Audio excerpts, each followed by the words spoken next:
pour la première fois depuis 1973, de ne pas convoquer des chefs d'État africains au fameux sommet sur la France-Afrique.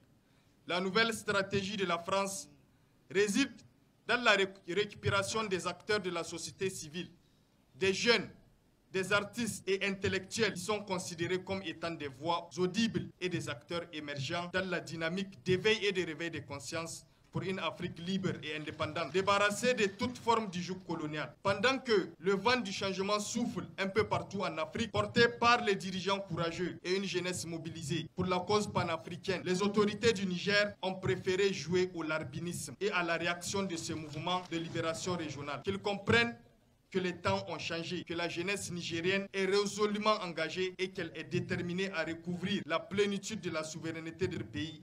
Et c'est jusqu'au sacrifice ultime. Il s'agit là de ne point trahir le combat héroïque des générations passées qui se sont sacrifiées dans l'intérêt exclusif du Niger et de son vaillant peuple. Pour cela, nous sommes fortement mobilisés. Et pour reprendre le capitaine Thomas Sankara, une jeunesse mobilisée est une jeunesse dangereuse. Une jeunesse mobilisée est une puissance qui effraie même les bombes atomiques. Le comité exécutif de l'ONU estime que pour ce combat, il ne faut pas s'attendre à ce que cette rupture vienne de la France. Ni Macron, ni aucun autre dirigeant de la droite comme de la gauche française n'y mettra fin de leur plein gré. C'est aux forces sociales africaines d'imposer la rupture avec ce système de corruption réciproque. Ou alors, il perdurera et l'Afrique périra car elle n'est porteuse d'aucun futur digne de ce nom. Le temps est venu de tirer un trait sur cette histoire ratée. L'ONU pense, avec Frantz Fanon, qu'il fallait tourner le dos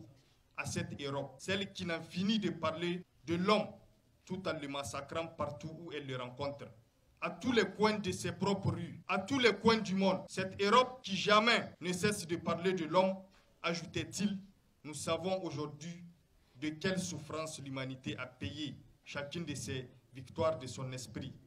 Cette Europe-là, Fanon ne proposait pas seulement de ne pas la suivre, proposait de la quitter parce que son jeu est arrivé à sa fin. Pour finir, le comité exécutif de l'ONU apporte toute sa solidarité agissante au peuple courageux du Mali pour avoir choisi de s'assumer devant l'histoire afin de s'engager dans la voie de sa libération et de la conquête de sa souveraineté longtemps condamne l'attitude impériale et paternaliste des autorités françaises et africaines soumises au diktat de la France qui sont à l'assaut contre le choix souverain du Mali de nouer les formes des alliances conformes à ses intérêts.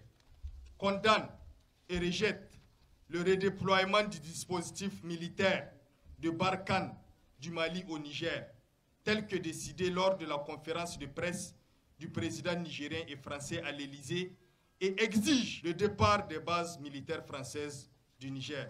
Soutient le choix de tout État désirant librement diversifier ses partenariats dans tous les domaines possibles. Enfin, le comité exécutif de l'ONU lance un appel à tous les peuples et organisations progressistes de s'unir davantage pour mener le combat ultime de la libération totale du continent africain contre la France-Afrique et ses ressorts. À bas l'impérialisme, à bas le néocolonialisme, à bas la France-Afrique.